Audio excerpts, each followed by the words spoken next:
रसायन रसायन विज्ञान केमिस्ट्री।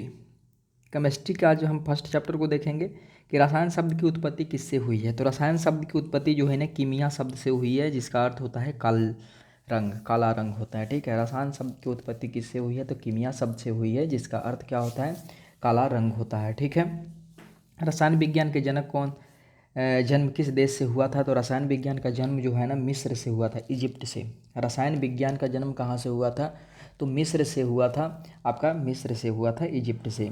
प्रारंभ में रसायन विज्ञान के अध्ययन को क्या कहा जाता था, तो केमी टेकिंग कहा जाता था। क्या कहा जाता था, प्रारंभ में रसायन विज्ञान के अध्ययन को केमी टेकिंग के नाम से जाना जाता था। आधुनिक रसायन विज्ञान के जन्मदाता कौन है, एंटोनी लेवोसिए। ठीक है, लेवाजिए।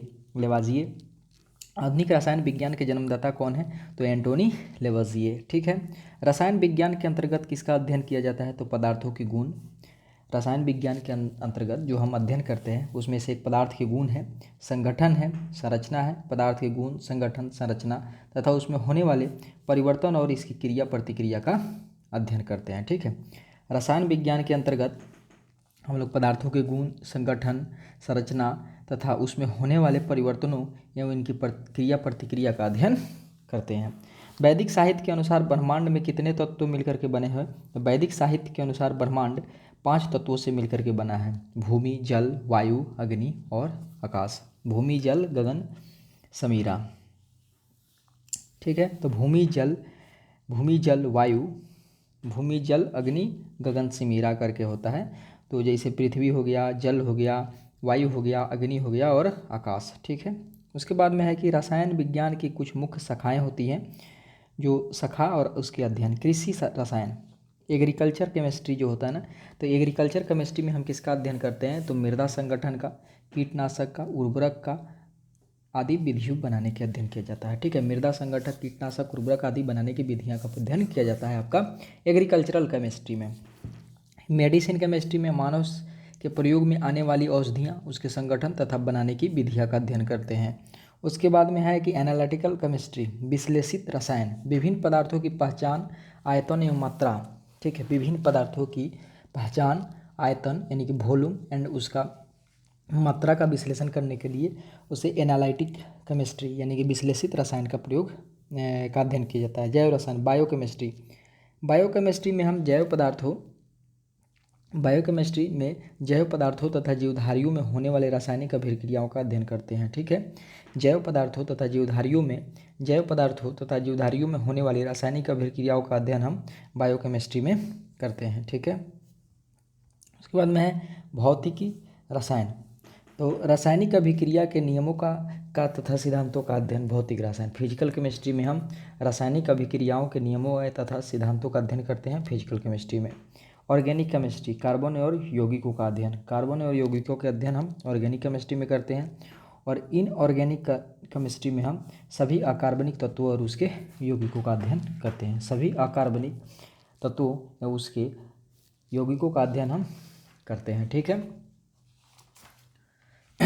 उसके बाद में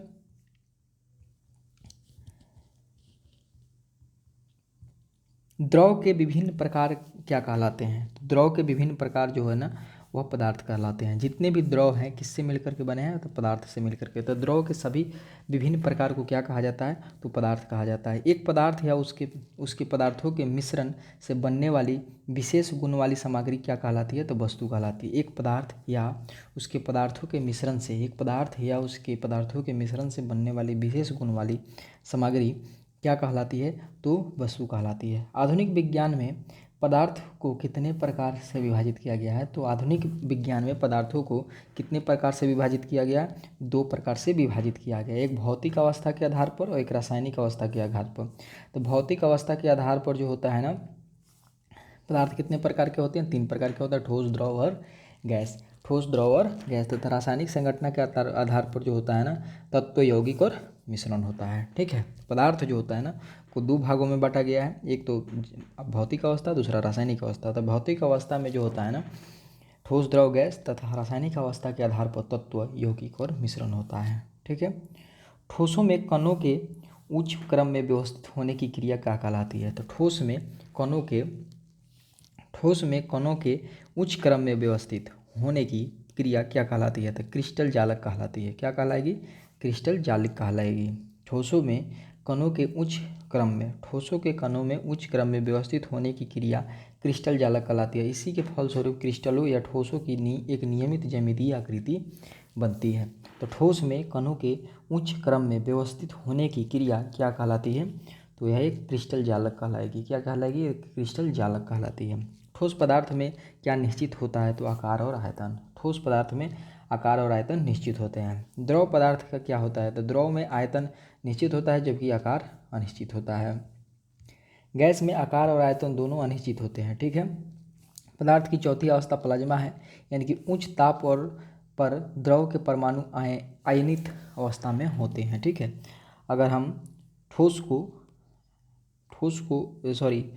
पदार्थ की चौथी अवस्था है प्लाज्मा, यानी कि उच्च ताप पर गैस को और अधिक गर्म करें तो हमें प्लाज्मा प्राप्त होती है, यानी कि उच्च ताप पर द्रव्य के परमाणु आयनित अवस्था में होते हैं। द्रव की कौन सी अवस्था विद्युत के सुचालक होती है? तो प्लाज्मा जो होती है ना विद्युत के सुचालक होती है। ठीक है। द्रव की कौन सी अवस्था जो होती है ना विद्युत के सुचालक होती है? तो प्लाज्मा होती है। पदार्थ की पांचवी अवस्था बोस-आइंस्टाइन कंडेंसेट होता है। बोस-आइंस्टाइन कंडेंसेट BEC बोस-आइंस्टाइन कंडेंसेट होता है। वह पदार्थ जो एक ही प्रकार के परमाणुओं से मिलकर के बना होता है उसे हम तत्व कहते हैं। ठीक है। वह पदार्थ जो एक ही प्रकार के परमाणुओं से मिलकर के बना होता है उसे हम तत्व कहते हैं। तत्व के प्रत्येक परमाणु का नाभिकीय आवेश समान होता है। ठीक है। तत्व के प्रत्येक परमाणु का नाभिकीय आवेश क्या हो जाएगा? समान होता है। तो तत्व के प्रकार, तत्व दो प्रकार के होते हैं, एक धातु होता है और अधातु होता है। ठीक है। धातु और अधातु। धातु के बारे में देखते हैं। ये विद्युत और ऊष्मा के सुचालक होता है। ठीक है। धातु क्या होता है? मेटल जो होता है ना मेटल क्या होता है? या विद्युत व ऊष्मा के मेटल विद्युत और ऊष्मा के सुचालक होते हैं। ये ठोस अवस्था में आघात वर्णीय यानी कि मैलिएबल और डक्टाइल यानी कि तन्य होते हैं। धातु क्या होते हैं? या ठोस अवस्था में मैलिएबल और डक्टाइल होते हैं, आघात वर्णीय और तन्य होते हैं। ठीक है। उदाहरण के लिए लोहा हो जाएगा, तांबा, एल्युमिनियम, चांदी, सोना इत्यादि। ठीक है। उसके बाद में अधातु ये विद्युत और ऊष्मा के कुचालक होते हैं। अधातु क्या होता है? विद्युत और ऊष्मा दोनों के कुचालक होते हैं। ये तत्व भुरमुरे यानी कि ब्रिटल और प्रहार करने पर खंडित हो जाते हैं। तत्व जो होता है अधातु जो होता है ना या ब्रिटल होता है यानी कि भुरमुरा टाइप का होता है, इस पर चोट किया जाए यानी कि इसे तोड़ने की कोशिश किया जाए तो खंडित हो जाएगा, जैसे कि गंधक हो जाएगा। गंधक क्या हो जाएगा? तो गंधक जो होता है ना, गंधक क्या है? अधातु है, यानी कि नॉन मेटल है। Phosphorus, oxygen, bromine. ठीक है। गंधक, फास्फोरस, ऑक्सीजन, ब्रोमीन इत्यादि। ठीक है। उसके बाद में अधिसंख्यक तत्व किस अवस्था में पाए जाते हैं? तो ठोस अवस्था में। मैंने मैक्सिमम जो तत्व हैं वह ठोस अवस्था में पाए जाते हैं। द्रव रूप से प्राप्त तत्व, द्रव के रूप में जो प्राप्त तत्व हैं, एक तो पारा, ब्रोमीन आदि। ठीक है। द्रव रूप से प्राप्त तत्व हैं पारा और ब्रोमीन। जो तत्व है जो द्रव से प्राप्त होते हैं, तो द्रव रूप में जो होता है तत्व वो होता है पारा और ब्रोमीन होता है। गैस अवस्था में प्राप्त तत्व हैं हाइड्रोजन, ऑक्सीजन, नाइट्रोजन, क्लोरीन। ठीक है। तो द्रव रूप में से प्राप्त तत्व में हमारा पारा हो जाएगा, उसके बाद में पारा हो जाएगा और ब्रोमीन हो जाएगा। गैसीय अवस्था में प्राप्त तत्व है हाइड्रोजन, ऑक्सीजन, नाइट्रोजन, क्लोरीन इत्यादि। वर्तमान में कितने तत्व खोजे जा चुके हैं? तो 118 तत्व। वर्तमान में कितने तत्व खोजे जा चुके हैं? तो 118 तत्व जो होता है ना खोजे जा चुके हैं। तत्व के बारे में पढ़ लिए। अब यौगिक, वह शुद्ध पदार्थ जो दो या दो से अधिक तत्वों के निश्चित अनुपात में रासायनिक संयोग से बनते हैं, जैसे कि H2O जल के परमाणु भार का अनुपात H2 है तो 2 और ऑक्सीजन 1 है तो 1। ठीक है। वह ये परमाणु क्रमांक हो गया। और भार इसका जो होता है ना, हाइड्रोजन का भार 1 होता है और ऑक्सीजन का भार तो 1 × 2 और अनुपात ऑक्सीजन 8 होता है। ठीक है। तो इसका 8 हो जाएगा, तो 1:8, 2 2। ठीक है। तो 8 दूना 16 भार हो जाएगा और इसका 1 × 2, 2 से 2 कट गया, यानी 1:8 जो होता है ना भार का अनुपात हो जाए। तो यौगिक क्या होता है? वह शुद्ध पदार्थ जो दो या दो से अधिक तत्वों को एक निश्चित अनुपात में मिलकर बना, तत्वों का एक निश्चित अनुपात में मिलकर के बना हो, तो उसे एक ही पदार्थ से मिलकर के बनेगा तो तत्व। और दो या दो से अधिक तत्वों के से मिलकर के जो एक निश्चित अनुपात में मिलकर के बनता है तो उसे हम यौगिक कहते हैं। मिश्रण वह अशुद्ध पदार्थ जो 2 या 2 से अधिक शुद्ध पदार्थों के किसी भी अनुपात में बिना रासायनिक संयोग के मिले तो उसे हम मिश्रण कहते हैं। जैसे कि वायु, समुद्र, जल, पीतल।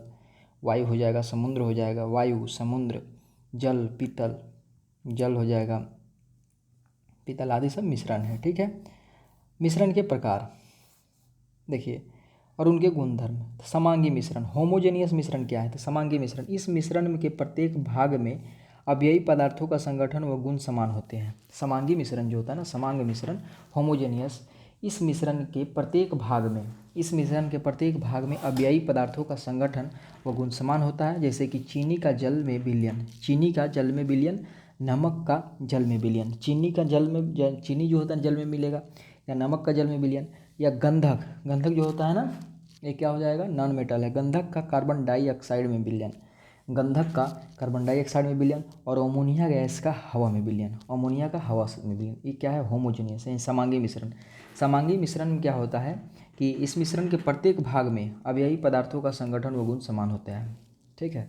इसके प्रत्येक भाग में अवयवी पदार्थों और संगठक का गुण जो होता है ना, संगठन गुण समान होता है। जैसे कि चीनी होमोजेनियस में हो जाएगा, चीनी या नमक का पानी में घोल, गंधक का कार्बन डाइऑक्साइड में, या अमोनिया का हवा में। ठीक है। असमांगी मिश्रण जो होता है ना, हेट्रोजेनियस, इस मिश्रण में के प्रत्येक भाग में अवयवी पदार्थों के संगठन और गुण एक से नहीं होते हैं। जैसे कि लोहा और गंधक का मिश्रण, लोहा धातु, गंधक अधातु, दोनों एक मिलेगा तो ये हेट्रोजेनियस है। बालू और नमक का मिलन, हेट्रोजेनियस। खड़िया का जल में मिलना, हेट्रोजेनियस। धूल कण का हवा में मिलना, हेट्रोजेनियस। ठीक है। दोनों जब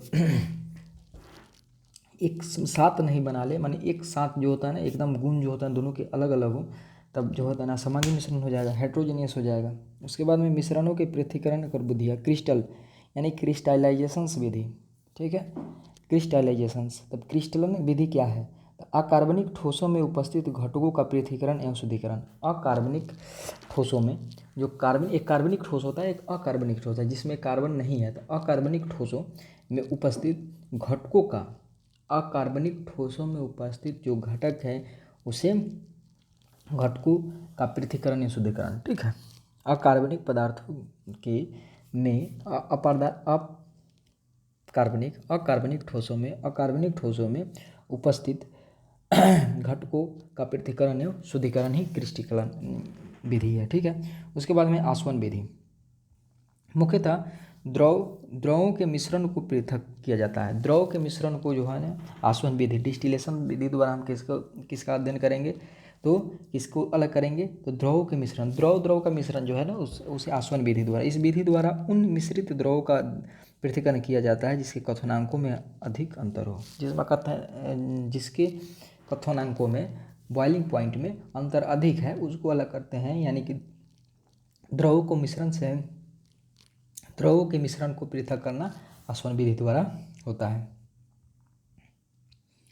ऊर्ध्वपातन यानी कि सब्लिमेशन जो होता है ना, ऐसे ठोस पदार्थ जिन्हें गर्म किए जाने पर, जिसे गर्म किए जाने पर वह वाष्प में या वाष्प को ठंडा किए जाने पर पुनः ठोस अवस्था में परिवर्तित हो जाए, जिसको ऊर्ध्वपातन क्या है कि सीधे वाष्प में, ठोस गर्म करेंगे तो सीधे वाष्प में बदल जाए, या वाष्प को ठंडा करेंगे तो सीधे ठोस में बदल जाए, तो इसी को ऊर्ध्वपातन कहते हैं। जैसे कि कपूर, नेफ्थलीन, अमोनिया क्लोराइड, उसके बाद में एंथ्रासिन और बेंजोइकम। ठीक है। कपूर हो गया, नेफ्थलीन हो गया, उसके बाद में अमोनियम क्लोराइड हो गया। ठीक है। कपूर, नेफ्थलीन, अमोनियम क्लोराइड, बेंजोइकम तथा एंथ्रासिन,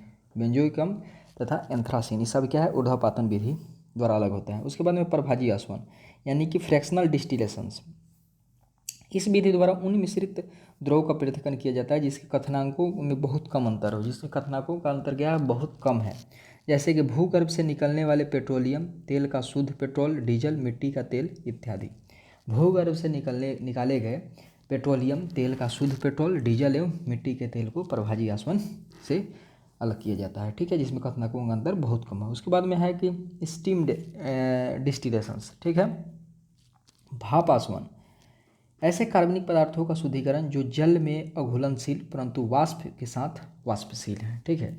ऐसे कार्बनिक भाप आसवन क्या है, तो स्टीम डिस्टिलेशंस क्या है। स्टीम डिस्टिलेशन वो होता है कि ये ऐसे कार्बनिक पदार्थ का शुद्धिकरण, ऐसे कार्बनिक पदार्थ का शुद्धिकरण जो जल में अघुलनशील है, ऐसे कार्बनिक पदार्थों का शुद्धिकरण जो जल में अघुलनशील परंतु वाष्प में वाष्पशील है। जल में अघुलनशील जो भाप आसवन वो होता है कि ऐसे कार्बनिक पदार्थों का शुद्धिकरण, ऐसे कार्बनिक पदार्थों का शुद्धिकरण जो जल में अघुलनशील परंतु वाष्प में घुलनशील हो, वाष्पशील हो। ऐसे पदार्थों का शुद्धिकरण जो अपने क्वथनांक पर अपघटित हो जाते हैं, ठीक है, जो अपने क्वथनांकों पर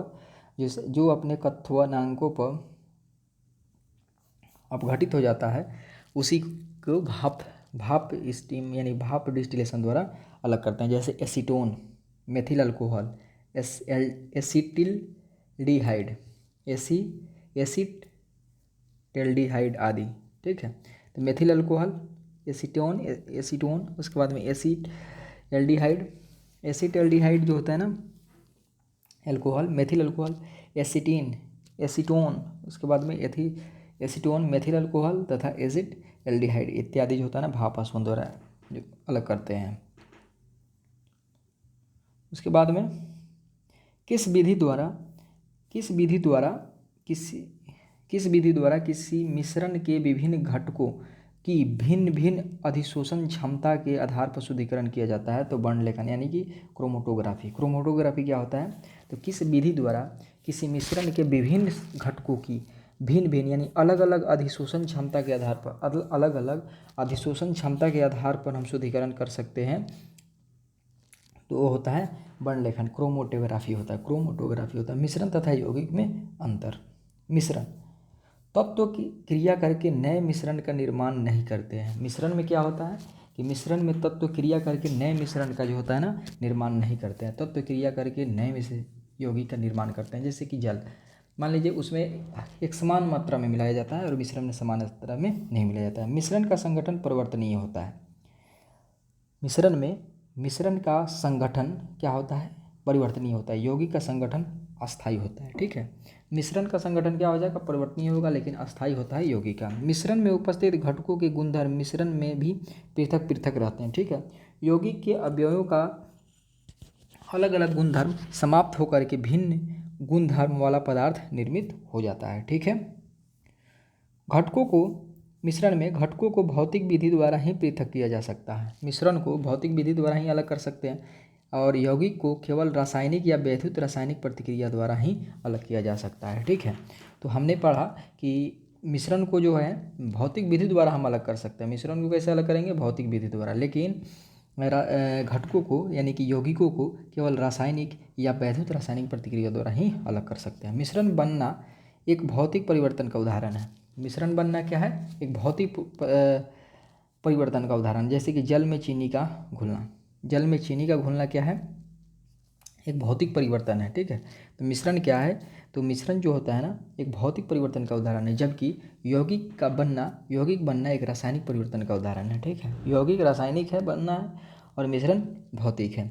जैसे कि हाइड्रोजन और ऑक्सीजन तत्वों के पानी का बनना, हाइड्रोजन ऑक्सीजन तत्वों से पानी का बनना, ठीक है। जल में चीनी को घोलेंगे तो मिश्रण हो जाएगा, लेकिन वहीं हाइड्रोजन और ऑक्सीजन तत्वों से पानी का बनना क्या होगा, रासायनिक परिवर्तन होता है, ठीक है। विलयन, सॉल्यूशंस। विलयन क्या होता है, दो या दो से अधिक पदार्थों के समान मिश्रण विलयन कहलाता है। इसका कोई निश्चित संघटक नहीं होता है। विलयन, दो या दो से अधिक पदार्थों के समान मिश्रण, दो या दो से अधिक पदार्थों के समान मिश्रण विलयन कहलाता है, ठीक है। इसका कोई निश्चित संघटक नहीं होता है, ठीक है। मिश्र धातु और वायु किस प्रकार के विलयन है। मिश्र धातु और वायु जो होता है ना किस प्रकार के विलयन है, तो मिश्र धातु ठोस विलयन का और वायु गैसीय विलयन के प्रकार हैं, ठीक है। विलायक और विलय, तो एक तो सोल्यूशन होता है, तो सोल्यूशन जो होता है ना, विलयन जो होता है ना विलायक प्लस विलय का मिलकर के बनता है, ठीक है। तो सोलवेंट और सोल्यूट क्या होते हैं, तो किसी समांगी विलयन में जो पदार्थ अधिक मात्रा में होता है, किसी समांगी यानी कि होमोजेनियस विलयन में जो पदार्थ अधिक मात्रा में होता है उसे हम विलायक कहेंगे, ठीक है। और जो पदार्थ कम मात्रा में होता है उसे विलय कहा जाता है। अर्थात विलायक की प्रकृति घुलने वाली होती है, जबकि विलय की प्रकृति घुलने वाली होती है। जैसे कि पानी में पानी में हम नमक मिलाते हैं, ठीक है। तो नमक क्या है, कम मात्रा में है, और हमारा पानी क्या है, अधिक मात्रा में है, तो इसलिए पानी क्या हो जाएगा, विलायक हो जाएगा, ठीक है। और विलय जो होता है ना, वह क्या होगा, हमारा नमक हो जाता है, ठीक है। दोनों मिल करके क्या बनते हैं, विलयन बनते हैं, ठीक है। उसके बाद में सार्वत्रिक विलायक क्या होता है, तो विलायक में उपस्थित डाई इलेक्ट्रिक नियतांक की मात्रा, सार्वत्रिक विलायक यूनिवर्सल सॉल्वेंट क्या होता है, तो ये विलायक जो होता है ना, यूनिवर्सल सॉल्वेंट वो होता है कि सॉल्वेंट में उपस्थित डाई इलेक्ट्रिक नियतांक की मात्रा, डाई इलेक्ट्रिक नियतांक की मात्रा ही क्या होता है, सार्वत्रिक विलायक होती है। अर्थात जिस विलायक का डाई इलेक्ट्रिक नियतांक जितना अधिक होगा वह उतना ही अच्छा विलायक माना जाएगा, ठीक है, डाई इलेक्ट्रिक नियतांक।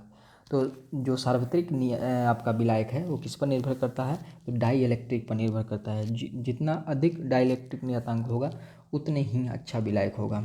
जल कैसा विलायक है, तो सार्वत्रिक विलायक है। जल कैसा है, सार्वत्रिक, जल में सब कुछ घोल सकते हैं, ठीक है। तो जल क्या है, तो जल एक सार्वत्रिक विलायक है। सांद्र विलयन व तनु विलयन की प्रकृति किस पर निर्भर करती है, विलय की ज़्यादा या कम मात्रा पर, ठीक है। क्या होगा, तो सांद्र विलयन जो होता है ना, सांद्र यानी कि, और तनु विलयन, सांद्र विलयन यानी कि कॉन्सेंट्रेट, सेंट्रेट और डिल्यूट, तो कॉन्सेंट्रेट तथा डिल्यूट। सांद्र विलयन और तनु विलयन किस पर निर्भर करता है, तो विलय, विलय यानी कि सॉल्यूट, सॉल्यूट की कम या ज़्यादा मात्रा पर। निलंबन कैसा विलयन है, तो बिस्मांगी मिश्रण है। निलंबन क्या है, सस्पेंशन क्या है, एक बिस्मांगी मिश्रण है, जैसे कि पानी में मिट्टी का मिश्रण, एक क्या है, निलंबन है, ठीक है। तो निलंबन कैसा विलयन है, तो निलंबन जो होता है ना, कैसा विलयन है, तो एक बिस्मांगी विलयन है, जैसे कि पानी में मिट्टी। कोलाइड, कोलाइड विलयन की प्रकृति कैसी होती है, तो बिस्मांगी होती है। निलंबन और कोलाइड दोनों की प्रकृति जो होती है ना, कोलाइड दोनों की प्रकृति कैसी होती है, तो बिस्मांगी होती है, ठीक है। तो कोलाइड विलयन की प्रकृति में, कोलाइड में दूध आता है, रक्त, गोंद, स्याही, दूध, रक्त, गोंद, स्याही, दूध, रक्त, गोंद, स्याही, यह सब कोलाइड विलयन के उदाहरण है, ठीक है। निलंबन, सस्पेंशन क्या होता है, बिस्मांगी, जैसे कि पानी में आपका मिट्टी का मिलना। जैसे विलयन, विलयन कोलाइड व निलंबन के बीच तुलना, ठीक है। विलयन क्या होता है, निलंबन क्या होता है, और कोलाइड क्या होता है। कोलाइड विलयन, विलयन और निलंबन विलयन। तो कोलाइड, कोलाइड के कणों का आकार 10 के पावर -8 सेंटीमीटर होता है, ठीक है। कणों का आकार कितना होता है, तो विलियन के कणों के आकार 10 के पावर -8 सेंटीमीटर होता है। 10 के पावर -8 सेंटीमीटर किसका होता है, तो बिलियन का होता है। निलंबन के कणों का आकार 5 होता है, ठीक है, 10 के पावर -5, 10 के पावर -5 से बड़ा होता है। तो निलंबन का आकार जो होता है ना, 10 के पावर -5 से बड़ा होता है निलंबन का। और कोलाइड के कणों का आकार 10 के पावर -7 से 10 के पावर -5 के बीच होता है, ठीक है। तो कोलाइड और निलंबन बाद में होगा, ठीक है। तो पहले कोलाइड, तो विलियन जो होता है ना, विलियन का आकार कितना होता है, 10 के पावर -8 सेंटीमीटर। उसके बाद में कोलाइड का 10 के पावर -7 से 10 के पावर -5 के बीच, और -5 से अधिक होगा निलंबन का, ठीक है। पूर्णतः पारदर्शी होता है, ठीक है। विलियन जो होता है ना, पूर्णतः पारदर्शी होता है, ठीक है। तो विलियन जो होता है ना, पूर्णतः पारदर्शी होता है, ऐसे एकदम विलियन को हम देख सकते हैं, इधर से उस पार देख सकते हैं, ठीक है। और निलंबन को आसानी से देखा जा सकता है, ठीक है। और परभासी होते हैं, ठीक है। पूर्णतः पारदर्शी नहीं, परभासी होते हैं। कोलाइड क्या होता है, तो कोलाइड जो होता है ना, परभासी होता है। कोलाइड क्या होता है, परभासी होता है, ठीक है। लेकिन निलंबन जो होता है ना, निलंबन क्या होते हैं, ये पर दिख सकते हैं, ठीक है। समांगी मिश्रण है, ठीक है। विलयन क्या है, समांगी है, जबकि निलंबन और कोलाइड बिस्मांगी मिश्रण है। उसके बाद में इसके कण छन्ना पेपर में से पार निकल जाते हैं, ठीक है। तो समांगी मिश्रण जो होता है ना, यानी कि विलयन जो है ना, इसका जो होता है ना, छन्ना पेपर से बाहर निकल जाएगा, ठीक है। कण छन्ना पेपर में से पार नहीं निकल सकते, कण छन्ना पेपर में ही पार निकल जाते हैं, ठीक है। तो पार से निकल जाएगा, तो निलंबन में, कोलाइड में पार निकल जाएगा, ठीक है, या उस विलयन में निकल जाएगा, लेकिन निलंबन में नहीं निकलता है। टिंडल प्रभाव की घटना नहीं घटती है, ठीक है। विलयन में टिंडल प्रभाव नहीं है, बल्कि टिंडल प्रभाव की घटना जो होती है ना, कोलाइड और निलंबन में होती है, सस्पेंशन में, ठीक है। अब आते हैं, एक ही प्रकार के परमाणु कहाँ मिलते हैं, तो प्राकृतिक तत्व में। एक ही प्रकार के परमाणु कहाँ मिलते हैं, तो प्राकृतिक तत्व जो होता है ना, प्राकृतिक तत्व में एक ही प्रकार के परमाणु मिलते हैं। अवोगाड्रो संख्या क्या होती है, अवोगाड्रो संख्या क्या होती है, तो किसी तत्व में किसी तत्व के 1 ग्राम परमाणु में उपस्थित परमाणुओं की संख्या, ठीक है, किसी तत्व के 1 ग्राम परमाणुओं में, किसी तत्व के 1 ग्राम परमाणुओं में उपस्थित परमाणुओं की संख्या ही अवोगाड्रो संख्या कहलाती है। अवोगाड्रो संख्या का मान कितना होता है? 6.022 इंटू 10⁻³ घटक कण, माइनस नहीं, 6.002 इंटू 10⁻23 घटक कण, ठीक है, 6.022 इंटू 10⁻23 घटक। रसायन शास्त्र में मोल शब्द किसने दिया है? तो ओस्टवाल्ड ने दिया है, ठीक है, मोल विल्हेम ओस्टवाल्ड ने दिया था। रसायन शब्द में मोल शब्द को किसने दिया है? तो ओस्टवाल्ड ने दिया है, ठीक है, विल्हेम ओस्टवाल्ड ने दिया है। 1 ग्राम हाइड्रोजन में कितने अणु होते हैं? तो 1 ग्राम हाइड्रोजन में कितने अणु? तो 3.01 इंटू 10⁻23, ठीक है। 1 ग्राम हाइड्रोजन में कितने अणु होते हैं? तो 1 ग्राम हाइड्रोजन में कितने अणु? तो 3.01 गुना 10⁻23, ठीक है, 3.01। एक ग्राम हाइड्रोजन में कितने अणु, ठीक है। किसी पदार्थ का वह सूक्ष्मतम रूप जो स्वतंत्र अवस्था में नहीं रह सकता, तो वह परमाणु है, ठीक है। किसी पदार्थ का वह सूक्ष्मतम गुण रूप जो स्वतंत्र अवस्था में नहीं रह सकता है, वह परमाणु है। किसी तत्व का सूक्ष्मतम रूप जो स्वतंत्र अवस्था में रह सकता है, तो अणु है। अणु जो होता है ना, स्वतंत्र अवस्था में रहता है, लेकिन परमाणु जो होता है ना, स्वतंत्र अवस्था में नहीं रहता है, ठीक है।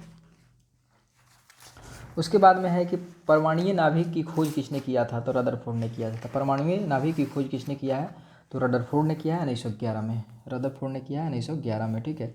उसके बाद में है कि परमाणु नाभिक के कौन कौन से अवयव होते हैं? तो परमाणु नाभिक में के कौन कौन से अवयव होते हैं? तो प्रोटॉन और न्यूट्रॉन। परमाणु नाभिक के अंदर जो होता है ना, प्रोटॉन न्यूट्रॉन होता है। प्रोटॉन धन आवेशित होता है कण और न्यूट्रॉन विद्युत के उदासीन होता है, जबकि इलेक्ट्रॉन नाभिक के चारों ओर एक निश्चित कक्षा में चक्कर लगाता है, जिन्हें ऊर्जा स्तर कहते हैं। जिन्हें क्या कहते हैं? ऊर्जा स्तर कहते हैं। इलेक्ट्रॉन की खोज जे थॉमसन ने किया है, प्रोटॉन की गोल्डस्टीन ने तथा न्यूट्रॉन की चैडविक ने किया है, ठीक है। तो इलेक्ट्रॉन के जे थॉमसन ने खोज किया था। इलेक्ट्रॉन का किसने किया था? तो इलेक्ट्रॉन का जे थॉमसन ने, प्रोटॉन का गोल्डस्टीन ने तथा न्यूट्रॉन का जेम्स चैडविक ने, ठीक है। आणविक संरचना के संदर्भ में सही तथ्य। प्रोटॉन और न्यूट्रॉन न्यूक्लियस में होते हैं, जबकि इलेक्ट्रॉन न्यूक्लियस के इर्द गिर्द चक्कर लगाता है, ठीक है। परमाणु के केंद्र का धनावेशित भाग को हम न्यूक्लियस कहते हैं, ठीक है। परमाणु के केंद्र का धनावेशित भाग क्या कहलाता है? न्यूक्लियस कहलाता है, यानी कि केंद्र कहलाता है, ठीक है। प्रोटॉन और न्यूट्रॉन होता है, ठीक है। बाकी इलेक्ट्रॉन जो होता है ना, इलेक्ट्रॉन चक्कर लगाता है, ठीक है। तो परमाणु के केंद्र में का धनावेशित भाग क्या कहलाता है? न्यूक्लियस कहलाता है। इलेक्ट्रॉन, प्रोटॉन, न्यूट्रॉन और फोटॉन में से कौन परमाणु का भाग नहीं है? तो फोटॉन भाग नहीं है, प्रकाश का भाग है, ठीक है। उसके बाद में है कि न्यूट्रॉन, प्रोटॉन, ड्यूट्रॉन और इलेक्ट्रॉन में से कौन परमाणु का कण नहीं है? तो ड्यूट्रॉन है। यह एक स्थिर कण है जिसे एक प्रोटॉन और एक न्यूट्रॉन होता है, ठीक है। यह एक स्थिर कण है। ड्यूट्रॉन क्या है? तो ड्यूट्रॉन में एक प्रोटॉन और एक न्यूट्रॉन होता है। ड्यूट्रॉन में क्या होता है? एक प्रोटॉन और एक न्यूट्रॉन होता है, और यह परमाणु का भाग नहीं है, एक स्थिर कण है। हीलियम के नाभिक में होता है 2 प्रोटॉन और 2 न्यूट्रॉन। हीलियम के नाभिक में 2 प्रोटॉन और 2 न्यूट्रॉन होते हैं, ठीक है। 2 प्रोटॉन और 2 न्यूट्रॉन हीलियम के नाभिक में होते हैं, यानी कि 2 दूनी 4, 4 में 2 प्रोटॉन और 2 न्यूट्रॉन होता है, ठीक है। तो हीलियम के नाभिक में क्या होता है? तो 2 प्रोटॉन 2 न्यूट्रॉन। अल्फा कण पर 2 घन आवेश होते हैं, तो इसका द्रव्यमान किसके बराबर होगा? हीलियम नाभिक के द्रव्यमान के बराबर। अल्फा कण पर दो घन आवेश होते हैं। अल्फा कण पर क्या होगा? अल्फा कण पर जो होता है ना, 2 घन आवेश होते हैं, ठीक है। तो हमने क्या पढ़ा कि न्यूट्रॉन। उसके बाद हीलियम के नाभिक में होता है 2 प्रोटॉन 2 न्यूट्रॉन। अल्फा कण पर 2 धन आवेश होते हैं, इसका द्रव्यमान किसके बराबर होता है? तो अल्फा कण पर 2 गो धन है, तो वह हीलियम के नाभिक के द्रव्यमान के बराबर होगा, ठीक है। उसके बाद में अल्फा, बीटा और गामा कण में से किस में ऋणात्मक आवेश होता है? तो बीटा में, ठीक है। अल्फा कण, बीटा कण तथा गामा के कण के में से किस में ऋण आवेश होते हैं? तो ऋणात्मक आवेश होता है तो बीटा कण में। बीटा कण में जो होता है ऋण आवेश होता है। किसी तत्व के परमाणु में 2 प्रोटॉन 2 न्यूट्रॉन और 2 इलेक्ट्रॉन हो तो उस तत्व की द्रव्यमान संख्या क्या होती है? 4 होगी, यानी कि हीलियम। किसी तत्व के द्रव्यमान संख्या नाभिक में उपस्थित प्रोटॉनों और न्यूट्रॉनों की संख्या के योग के बराबर होता है। उसके बाद में है कि किसी तत्व में इलेक्ट्रॉनों और न्यूट्रॉनों की संख्या क्रमशः 18 व 20 है, तो तो इस तत्व की द्रव्यमान संख्या कितनी होगी, तो 18 और 20 है, ठीक है। तो कितना, इलेक्ट्रॉन और न्यूट्रॉनों की संख्या, ठीक है, तो 38 हो जाएगा, ठीक है। कितना हो जाएगा, 38 हो जाएगा। प्लूटोनियम 92, 94, 242 के नाभिक में न्यूट्रॉनों की संख्या कितनी होगी, न्यूट्रॉनों की संख्या घटा देंगे तो निकल जाएगी, द्रव्यमान संख्या बराबर प्रोटोनों की संख्या, न्यूट्रॉनों की संख्या बराबर द्रव्यमान संख्या माइनस प्रोटोनों की संख्या।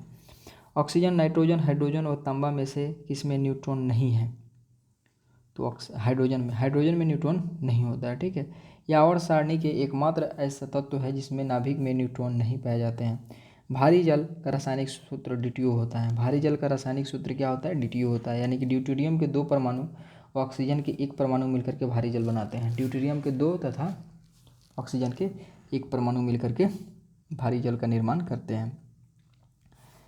किसी तत्व के परमाणु के नाभिक में उपस्थित इकाई धन आवेशों की कुल संख्या या नाभिक में उपस्थित प्रोटॉनों की कुल संख्या क्या होती है, तो परमाणु संख्या होती है। किसी तत्व के परमाणु के नाभिक में उपस्थित इकाई घन आवेशों की कुल संख्या या नाभिक में उपस्थित प्रोटॉनों की कुल संख्या परमाणु संख्या कहलाती है।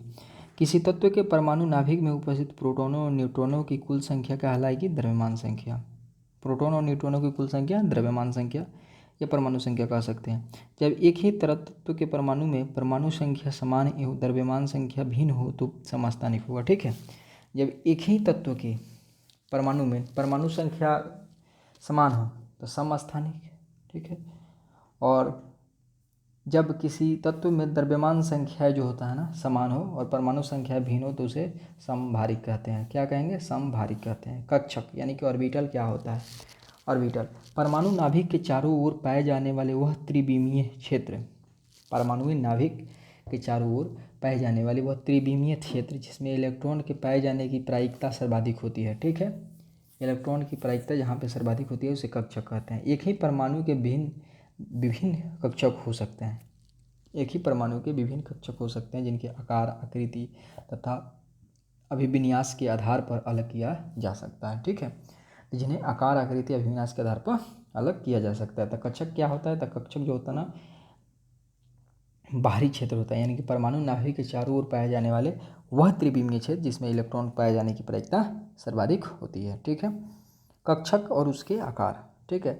एस ऑर्बिटल जो होता है ना SPDF ऑर्बिटल जो होता है ना, एक एस होता है, एक पी होता है, एक डी होता है और एक होता है एस जो होता है ना स्फेरिकल करते होता है। एस क्या होगा, तो एस जो होता है ना स्फेरिकल, यस जो होता है ना स्फेरिकल के आकार का होता है। उसके बाद में पी जो होता है ना डमरू के आकार का होता है, डंबल के जैसे, ठीक है।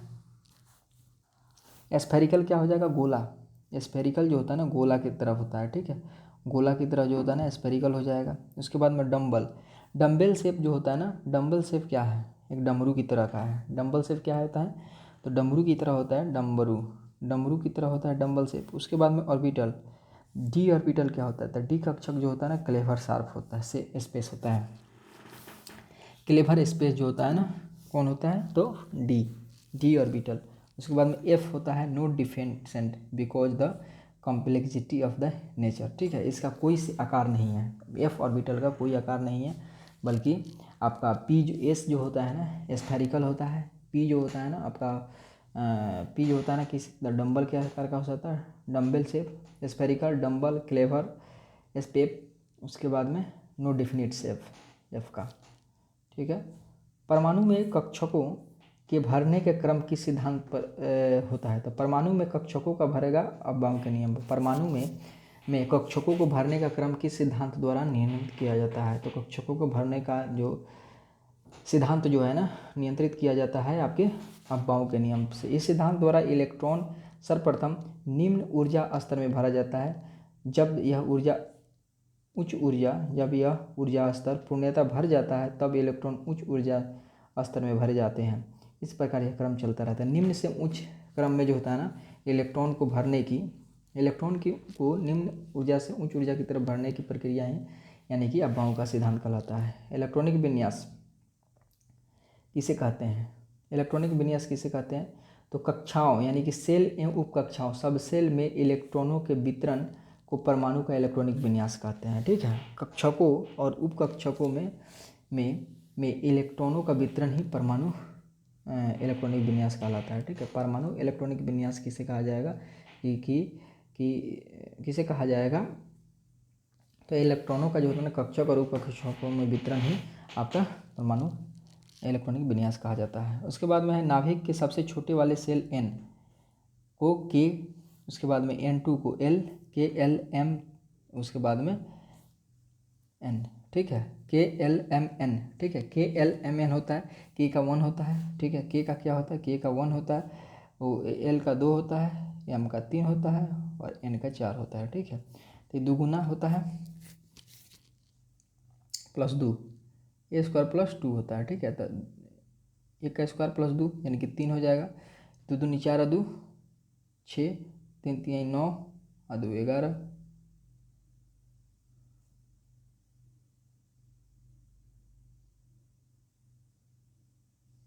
इसका स्क्वायर गुना 2 से करते हैं। ठीक है, 1 का स्क्वायर गुना 2। ठीक है, 2 का स्क्वायर गुना 2, 3 का स्क्वायर गुना 2, 4 का स्क्वायर गुना 2। ठीक है, तो इसका हो जाएगा 2, इसका हो जाएगा 2 4 दूनी 8 हो जाएगा। तीसरा वाला का यानी कि LM का M का 18 हो जाएगा और N का 36 हो जाएगा। ठीक, ऐसे होता है। सब सेल यानी उप कक्षाओं में भी इलेक्ट्रॉनों की अधिकतम संख्या निश्चित रहती है। ठीक है, तो सब सेल में भी यानी कि S जो होता है ना स्फेरिकल गोलाकार होता है, उसके बाद में P जो होता है ना डमरू के आकार का डम्बलेट होता है, उसके बाद में DSP SP जो होता है डम्बल के आधार होता है, D जो होता है ना D ऑर्बिटल क्या होता है, D जो होता है ना क्लेवर होता है और F का कोई निश्चित। तो कक्षाओं में SPDF इलेक्ट्रॉन की अधिकतम संख्या क्रमशः 2 6 10 14 हो सकती है। SPDF में 2 4 6 2 6, SPDF में 2 6 10 14। SPDF में जो होता है ना अधिकतम क्रमशः जो होता है ना इलेक्ट्रॉनों की संख्या 2 होता है, उसके बाद में 6 होता है, उसके बाद में 10 होता है और जो 2 6 10 14, 2 6 10 14 होता है, 2 6 10 14। उसमें जो होता है ना 2 8 18 और 36। ठीक है, अफवाहों के सिद्धांत के आधार पर जो होता है ना 1s 2s S, उसके बाद SS, उसके बाद school school public school, school school public school. ठीक है, फिर public school school school public school, तो 1 2 3 हो जाएगा, ये 4 हो जाएगा। ठीक है, और ये हो जाएगा 1 और 2। ठीक है, तो ऐसे करके ये सब बढ़ते जाएगा। ठीक है, अफवाहों का नियम किन तत्वों का इलेक्ट्रॉनिक विन्यास अफवाहों सिद्धांत के आधार से भिन्न है। ठीक है, तो किन तत्वों का इलेक्ट्रॉनिक विन्यास जो होता है ना अफवाहों के नियम से अलग अलग है। तो अफवाहों के नियम से अलग जो होता है ना परमाणु इलेक्ट्रॉनिक विन्यास किसका है, तो एक तो क्रोमियम का है, उसके बाद में तांबा का है, क्रोमियम तांबा, उसके बाद में चांदी और सोना, चांदी सोना क्रोमियम तांबा। ठीक है, चांदी सोना और क्रोमियम तांबा जो होता है ना इसका इलेक्ट्रॉनिक विन्यास अफवाहों के सिद्धांत पर नहीं है, अफवाहों के सिद्धांत पर नहीं है क्रोमियम तांबा चांदी और सोना का। उसके बाद रासायनिक तत्वों के अणु के संदर्भ में चुंबकीय क्वांटम संख्या का क्या संबंध किससे होता है। तो रासायनिक तत्व के अणु के संदर्भ में चुंबकीय क्वांटम संख्या का संबंध किससे होता है, तो अभिविन्यास से। ठीक है, तो रासायनिक तत्व के अणु के संदर्भ में चुंबकीय क्वांटम संख्या का संबंध अभिविन्यास से होता है। किसी ऑर्बिटल में इलेक्ट्रॉनों की स्थिति समझने के लिए क्वांटम संख्या की आवश्यकता होती है।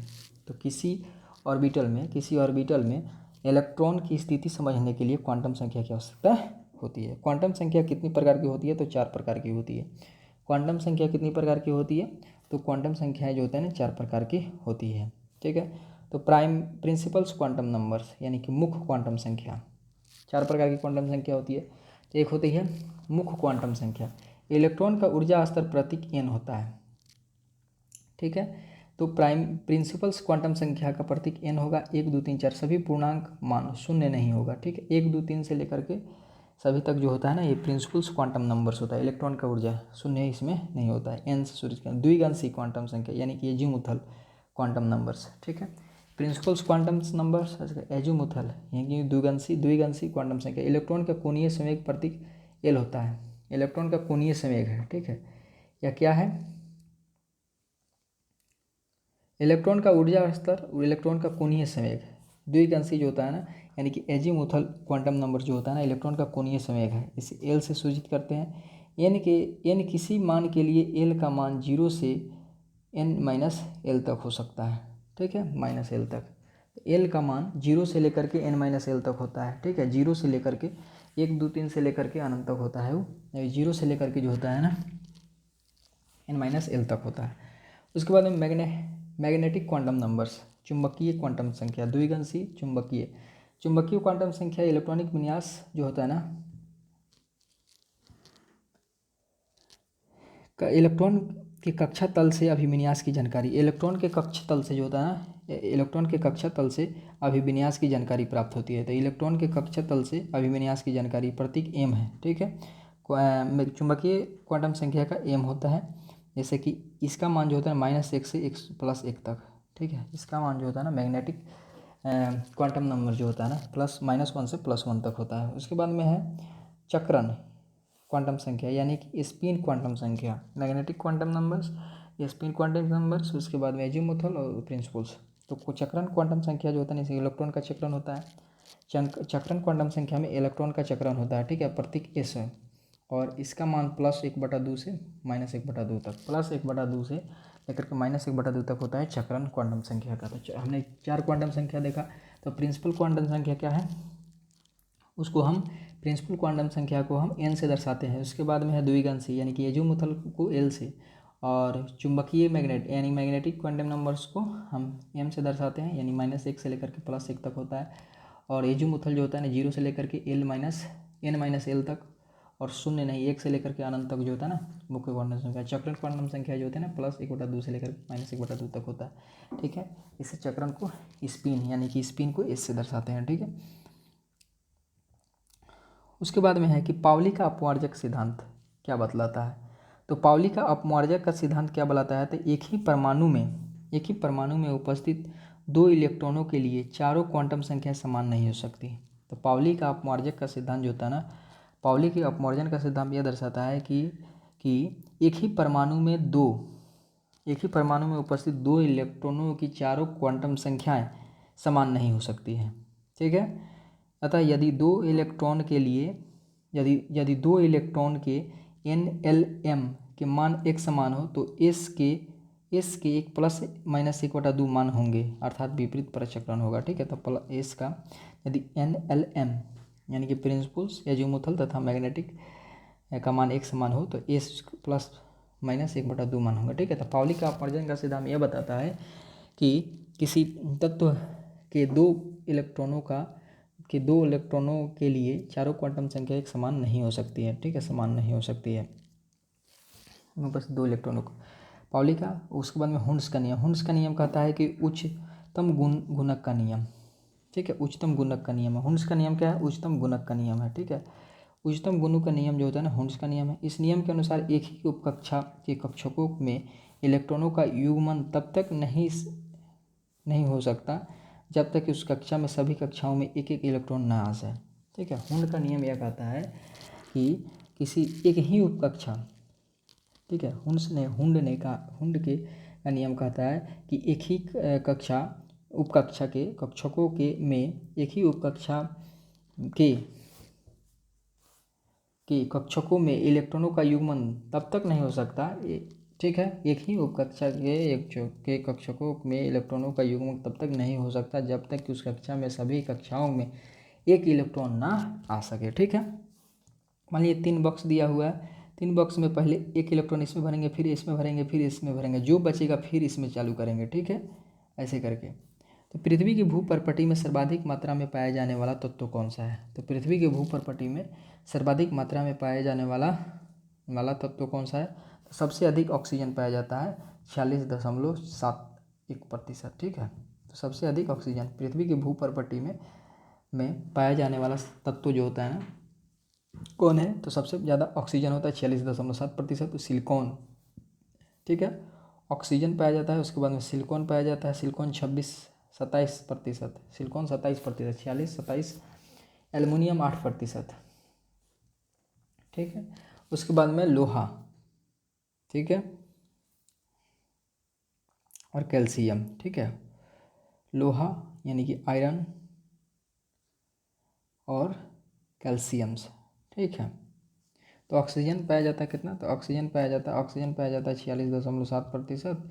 उसके बाद में भूपट में सिलिकॉन पाया जाता है। सिलिकॉन जो होता है ना कितना पाया जाता है, सिलिकॉन 27%, 27.09%, सिलिकॉन 27, ठीक है। एल्युमिनियम 8%, लोहा 5.05%, ठीक है। और कैल्शियम 3.6%, लगभग 4%, ठीक है। कैल्शियम जो होता है लगभग 4% से कम, ठीक है। अब आते हैं मानव शरीर में सर्वाधिक मात्रा में पाया जाने वाला तत्व। तो मानव शरीर में भी सबसे अधिक ऑक्सीजन पाया जाता है 65%। मानव शरीर में भी 65% सबसे अधिक ऑक्सीजन पाया जाएगा, उसका कार्बन 18%, ठीक है।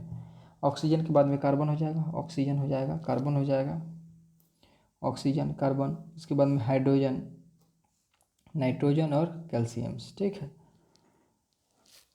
उच्चनक जो हो जाएगा, ऑक्सीजन कितना होगा 65%, कार्बन 18%, हाइड्रोजन 10%, नाइट्रोजन जो होता है ना, नाइट्रोजन 3%, कैल्शियम 2%, ठीक है। नाइट्रोजन 2 और calcium, nitrogen 2 calcium 2, nitrogen 3 calcium 2, nitrogen 3 calcium 2% होता है, ठीक है।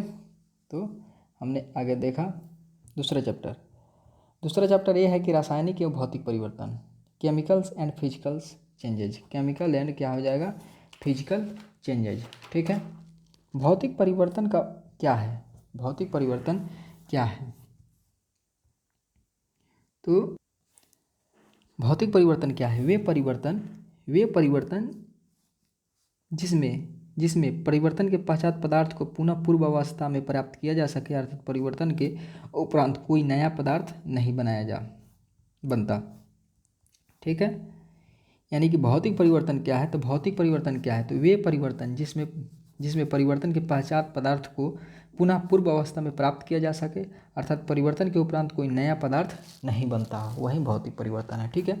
रासायनिक परिवर्तन वे परिवर्तन जिनमें परिवर्तन के पश्चात पदार्थों को पुनः पूर्व अवस्था में प्राप्त नहीं किया जा सके, अर्थात परिवर्तन के बाद एक या एक से अधिक नए पदार्थ बन जाते हैं, उसे रासायनिक परिवर्तन कहा जाता है। भौतिक और रासायनिक परिवर्तन के अंतर, इसमें कोई नया पदार्थ नहीं बनता, भौतिक में, रासायनिक में नया पदार्थ बनता है। अस्थायी परिवर्तन होता है भौतिक, अस्थायी, और रासायनिक अस्थायी परिवर्तन होता है। ये परिवर्तन उत्कर्मणीय है। भौतिक परिवर्तन क्या है, उत्कर्मणीय है। अनुत्कर्मणीय जो होता है ना रासायनिक परिवर्तन होता है, उत्कर्मणीय हो जाएगा। उत्कर्मणीय परिवर्तन जो होता है ना भौतिक परिवर्तन होता है। भौतिक परिवर्तन क्या होता है, उत्कर्मणीय। अनुत्कर्मणीय रासायनिक परिवर्तन होता है, ठीक है। भौतिक परिवर्तन में ऊष्मा का अवशोषण या उत्सर्जन अल्प मात्रा में होता है, ठीक है। ऊष्मा का अवशोषण और उत्सर्जन अल्प मात्रा यानी ना के बराबर होता है, और भौतिक और रासायनिक परिवर्तन में ऊष्मा अवशोषण का उत्सर्जन उच्च स्तर का होता है, ठीक है। इस पदार्थ में केवल भौतिक गुण जैसे कि अवस्था, रंग, गंध आदि में परिवर्तन होता है, ठीक है।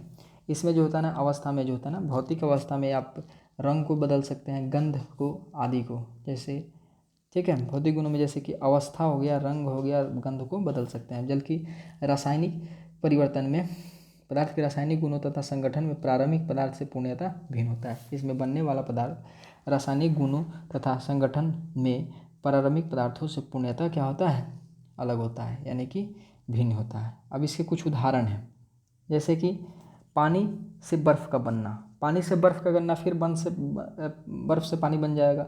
घी का पिघलना, फिर घी आपका जम जाएगा। मोम का पिघलना, फिर मोम जमेगा। दूध को क्रीम से अलग करना, ठीक है।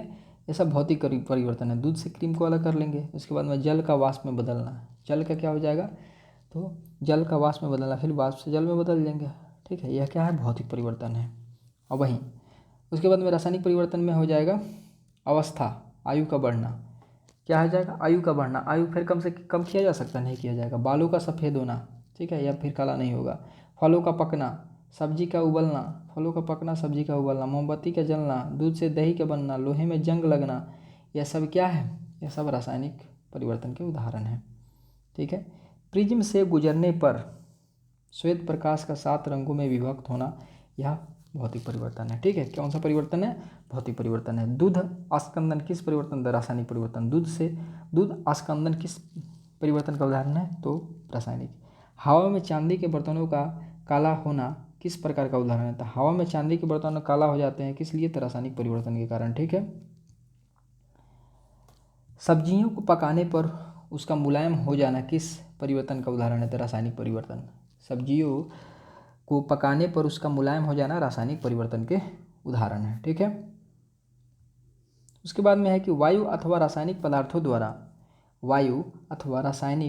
द्वारा धातुओं को शनैः शनैः क्षय होना क्या कहलाता है? वायु अथवा रासायनिक पदार्थों द्वारा, वायु के द्वारा या रासायनिक पदार्थ के द्वारा धातु का धीरे धीरे जो होता है क्षय क्या कहलाता है? तो संक्षारण कहलाता है, यानी कि कोरोशन कहलाता है, कोरोजन कहलाता है। धातु का संक्षारण एक ऑक्सीकरण अवकरण अभिक्रिया होती है। ऑक्सीकरण और अवकरण अभिक्रिया जो होती है, एक ऑक्सीकरण अवकरण अभिक्रिया होती है। कौन सा? तो धातु का संक्षारण।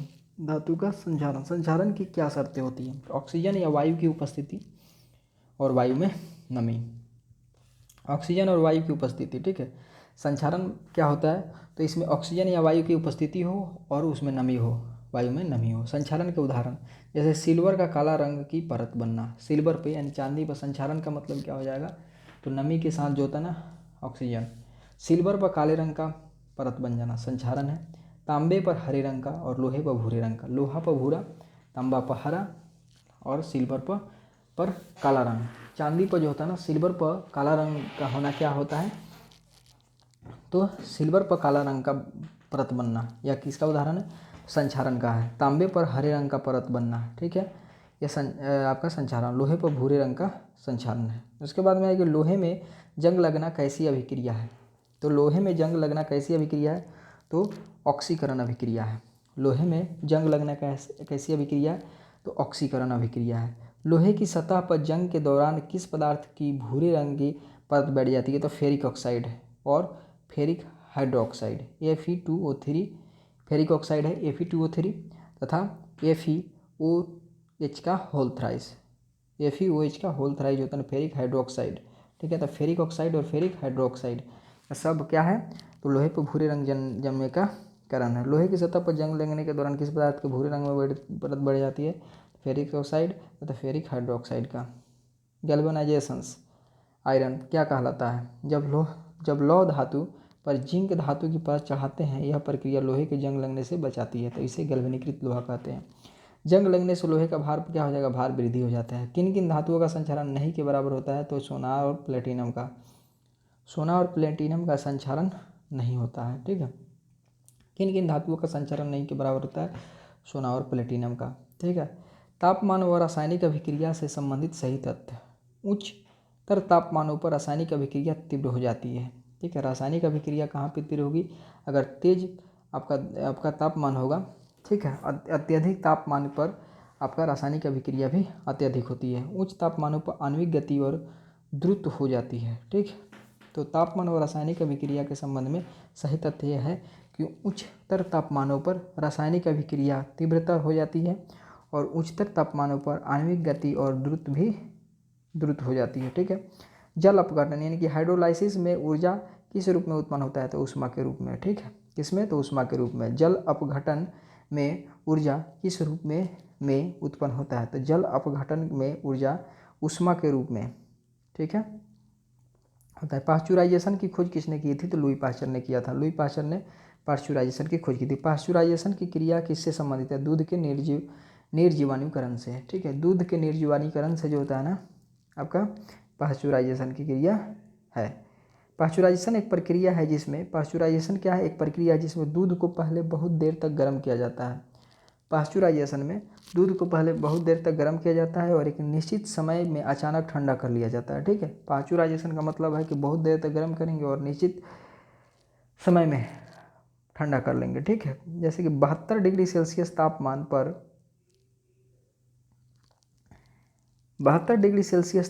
पर 15 सेकेंड तक दूध को गर्म करने पर पुनः 5 डिग्री सेल्सियस तक ठंडा करने पर उसमें जीवाणु नष्ट हो जाते हैं। ठीक है। यानी कि 72 डिग्री सेल्सियस तापमान पर 15 सेकेंड तक दूध को गर्म करते हैं। 72 डिग्री सेल्सियस तापमान पर 15 सेकेंड के लिए दूध को गर्म करेंगे और फिर 5 डिग्री सेल्सियस से ठंडा कर लेंगे तो जीवाणु नष्ट हो जाते हैं। होम पाश्चुकरण की क्रिया किस ताप पर होती है? तो 63 डिग्री सेल्सियस 30 मिनट। होम पाश्चुकरण की प्रक्रिया किस तापमान पर होती है? तो होम पाश्चुकरण की क्रिया किस ताप पर होती है? तो 63 डिग्री सेल्सियस तापमान पर 30 मिनट। 63 डिग्री सेल्सियस तापमान पर 30 मिनट के लिए होती है। ठीक है। हम देखते हैं केमिकल बॉन्ड यानी कि रासायनिक बंधन। रासायनिक बंधन में संयोजकता यानी कि वैलेंसी क्या है, ठीक है। तो वैलेंसी किसे कहते हैं? तत्वों के परमाणुओं के परस्पर संयोजन करने की क्षमता संयोजकता कहलाती है, ठीक है। तो संयोजकता यानी कि वैलेंसी क्या किसे कहते हैं? तो तत्वों के परमाणुओं के परस्पर संयोजन करने की, तत्व के जो परमाणु हैं उसको परस्पर संयोजन यानी कि परस्पर जोड़ने की करने की क्षमता को ही संयोजकता कहलाती है। किसी तत्व की संयोजकता उसके परमाणु की बाह्यतम कक्षा में उपस्थित इलेक्ट्रॉनों की संख्या पर निर्भर करती है। संयोजकता, किसी तत्व की संयोजकता किस पर निर्भर करती है? तो उसके बाह्य कक्षा में उपस्थित इलेक्ट्रॉनों की संख्या पर, ठीक है। उसके बाद में आगे देखते हैं कि परमाणु की बाह्यतम कक्षा में कितने इलेक्ट्रॉन की उपस्थिति परमाणु को अस्थायी बनाती है? तो 8 इलेक्ट्रॉनों की उपस्थिति, ठीक है। तो कोई अगर कक्षा में जो होता है परमाणु अस्थायी है, इसके परमाणु को अस्थायी बनाती है तो 8 इलेक्ट्रॉन की उपस्थिति में 8 इलेक्ट्रॉनों के समूह को अष्टक यानी कि ऑक्टेट कहते हैं। अक्रिय गैसों के परमाणुओं के बाह्यतम कक्षा में कितने इलेक्ट्रॉन होते हैं? तो 8 इलेक्ट्रॉन्स होते हैं। अपवाद में हीलियम है, ठीक है। हीलियम नियॉन हीलियम हो जाएगा, ठीक है। कौन है? हीलियम हो जाएगा, हीलियम में नहीं होगा, लेकिन helium neon, argon, krypton, xenon और रेडॉन, ठीक है। यानी कि इसमें क्या होता है, इसकी बाह्य कक्षा में 8 इलेक्ट्रॉन होते हैं, ठीक है। प्रकृति में पाए जाने वाले अक्रिय गैसों की संख्या कितनी है? तो प्रकृति में पाए जाने वाले अक्रिय गैसों की संख्या 6 है। हीलियम, नियॉन, आर्गन, क्रिप्टॉन और जेनॉन, ठीक है, और रेडॉन, जेनॉन और रेडॉन, ठीक है। प्रकृति में पाए जाने वाली अक्रिय गैसों की संख्या कितनी है? तो 6 है, ठीक है, जिसमें helium, neon, argon, krypton, xenon और रेडॉन, ये सब में जो होता है ना, neon, argon, krypton, xenon, radon में जो बाहरी कक्षा में 8 इलेक्ट्रॉन होते हैं, हीलियम के बाहरी कक्षा में 8 इलेक्ट्रॉन नहीं होता है, ठीक है। किस कारण अक्रिय गैसों के परमाणु रासायनिक अभिक्रिया में भाग नहीं लेते हैं? तो परमाणु के अस्थायित्व के कारण, ठीक है। किस कारण अक्रिय गैस के परमाणु रासायनिक अभिक्रिया में भाग नहीं लेते हैं? तो परमाणु के अस्थायित्व के कारण। कौन से परमाणु रासायनिक अभिक्रिया में भाग लेते हैं? तो जिन परमाणु की बाह्यतम कक्षा में अस्थायी होती है, जिसमें 8 इलेक्ट्रॉन बाह्य कक्षा में नहीं हो, और परमाणु के रासायनिक अभिक्रिया में भाग लेंगे, यानी कि जिसकी कक्षा अस्थायी हो। सभी धातु तत्वों का स्वभाव किस आयन के समान होता है? तो सभी धातु तत्वों के स्वभाव किस आयन से धन आयन से होता है, ठीक है। सभी धातु तत्वों का स्वभाव किस आयन के समान होता है? तो किस आयन के समान होता है? धन आयन के। अपवाद में हाइड्रोजन हो जाएगा और अमोनिया होगा, NH4 और H हाइड्रोजन, ठीक है। तो सभी धातु तत्वों का स्वभाव किस आयन के समान होता है? तो होता है धन आयन के। इसमें एक अपवाद में हाइड्रोजन और अमोनिया है, ठीक है। हाइड्रोजन अमोनिया अधातु तत्वों के बने होते हैं। हाइड्रोजन और अमोनिया आयन अधातु तत्वों के बने होते हैं, ठीक है। सभी अधातु तत्वों का स्वभाव किन आयन से समान होता है? तो ऋण आयन के समान होता है। रासायनिक बंधन कितने प्रकार के होते हैं? 3 प्रकार के होता है। रासायनिक बंधन 3 प्रकार का होता है। रासायनिक बंधन कितने प्रकार के होते हैं? 3 प्रकार के होते हैं। सभी अधातु तत्वों का स्वभाव जो होता है ना, ऋण आयन होता है, नेगेटिव चार्ज होता है, और पॉजिटिव चार्ज होता है ना आपका धातु का होता है। इसमें अमोनिया और हाइड्रोजन अपवाद है, ठीक है। NH4 प्लस, NH4 का प्लस हो जाएगा अमोनिया, और हाइड्रोजन प्लस, यानी कि सब अधातु का है। तो हमने रासायनिक बंध के बारे में पढ़े, तो ये रासायनिक बंधों की संख्या 3 होती है। तो सबसे पहले हम वैद्युत संयोजन बंधन या आयनिक बंधन के बारे में पढ़ेंगे, ठीक है। तो वैद्युत संयोजन बंधन क्या है, ठीक है। वैद्युत संयोजन बंधन या आयनिक बंधन। वैद्युत संयोजिक पहला जो होता है ना, वैद्युत संयोजन बंधन या आयनिक बंधन। इलेक्ट्रॉन के हस्तांतरण से बनने वाला बंधन को वैद्युत संयोजन बंधन कहते हैं, ठीक है।